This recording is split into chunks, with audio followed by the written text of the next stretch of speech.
बहुत समय पहले की बात है। रामपुर नामक गांव में ठाकुर संग्राम सिंह नाम का एक व्यक्ति रहते थे, लेकिन बहुत कम लोग उनका ये नाम जानते थे। वो अपने पूरे इलाके में ठाकुर के नाम से ही प्रसिद्ध थे।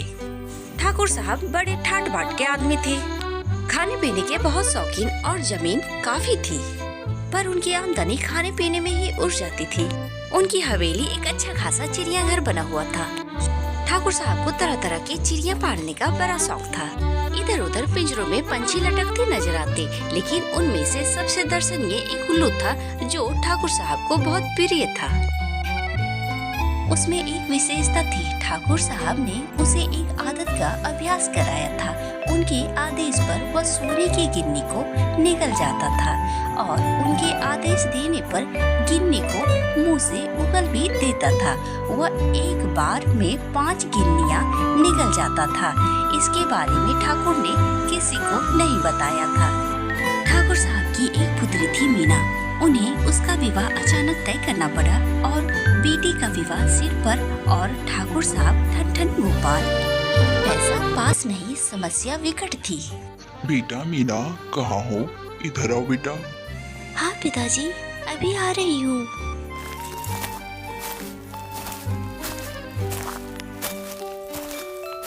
हाँ कहिए पिताजी, क्या बात है? अरे बेटा, बहुत जोरों की भूख लगी है, जल्दी से खाना लगा दो। हाँ पिताजी, मैं भी खाना लगाती हूँ, मैं भी लेकर आती हूँ।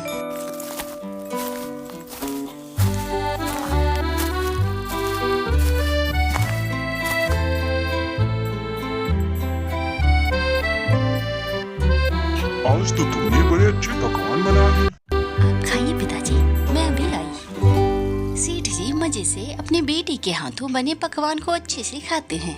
उसी गांव में एक साहूकार था जो ब्याज पर धन देता था और ब्याज भी कस कर लेता था और कोई न कोई आभूषण गिरवी रख लेता था।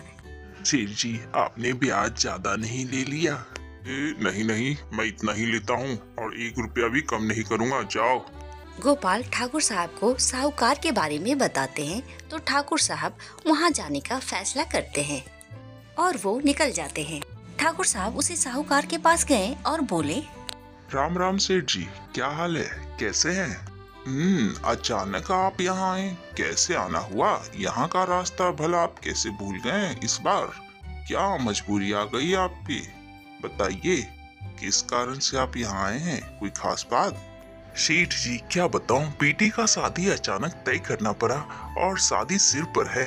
आपके भरोसे ही तय करके आया हूँ, मेरी मदद करें। कितना रुपए चाहिए ठाकुर साहब? यही कोई 10,000 से काम चल जाएगा क्या? 10,000 गिरवी रखने के लिए क्या लेकर आए हो ठाकुर साहब? सेठ जी, मैं तो कुछ नहीं लाया, बस लेने आया हूँ। कुछ देर ठाकुर साहब सोचने के बाद बोलते हैं, क्यों ना उसे मैं अपना वही उल्लू दे देता हूँ, अभी मैं इनको बताता हूँ। क्या हुआ ठाकुर साहब, क्या सोच रहे हैं? ठीक है सेठ जी, मेरे पास एक बहुमूल्य चीज है, हालांकि उसे मैं किसी कीमत पर भी देता नहीं, पर बेटी का ब्याह करना है, इसलिए मजबूरी में उसे ही मैं आपके यहाँ गिरवी रख दूंगा। साहूकार चौंक कर पूछा, भला ऐसी कौन सी बहुमूल्य चीज है? ठाकुर साहब ने धीरे से साहूकार के कान में जाकर कहा, किसी को पता न चले, मैं किसी को ये बातें नहीं बताता हूँ। मेरे पास एक सुनहरा उल्लू है। उल्लू? सोने का उल्लू? कितने तोले का है? सोने का बना हुआ नहीं, जीता जागता उल्लू है सेठ जी। आप भी क्या मजाक करते हैं ठाकुर साहब, मैंने तो सोचा 20-30 तोले का सोने का उल्लू है। अरे सेठ जी, यह उल्लू सोने की एक गिन्नी रोज उगलता है। सोने की गिन्नी के बारे में सुनकर साहूकार की आंखें खुली की खुली रह गई। साहूकार मान गया और ठाकुर साहब वहाँ से निकल गए। अगली सुबह होते ही उल्लू को 5 गिन्नियाँ खिलाकर साहूकार के यहाँ ले आए और उल्लू को बैठाकर कहा, ये हर दिन एक सोने की गिन्नी उगलेगा सेठ जी। ठाकुर साहब, ऐसे कैसे विश्वास करूंगा? पहले 3 दिन सोने की गिन्नी उगलवा के तो दिखाइए। चल उगल दे बेटा, अपनी मालिक की लाज रख ले। और उल्लू ने एक गिन्नी उगल दी और साहूकार उन गिन्नियों को अपनी जेब में खुशी खुशी रख लेता है।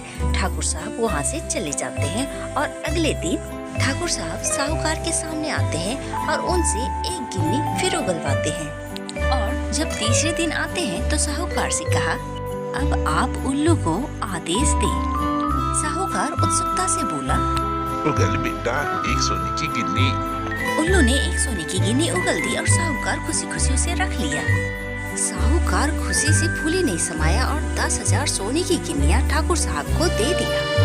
ठाकुर साहब ने उन पैसों को अपनी जेब में रखा और वहाँ से खुशी खुशी निकलकर अपने घर आए और अपनी बेटी का विवाह बहुत धूमधाम से कराया।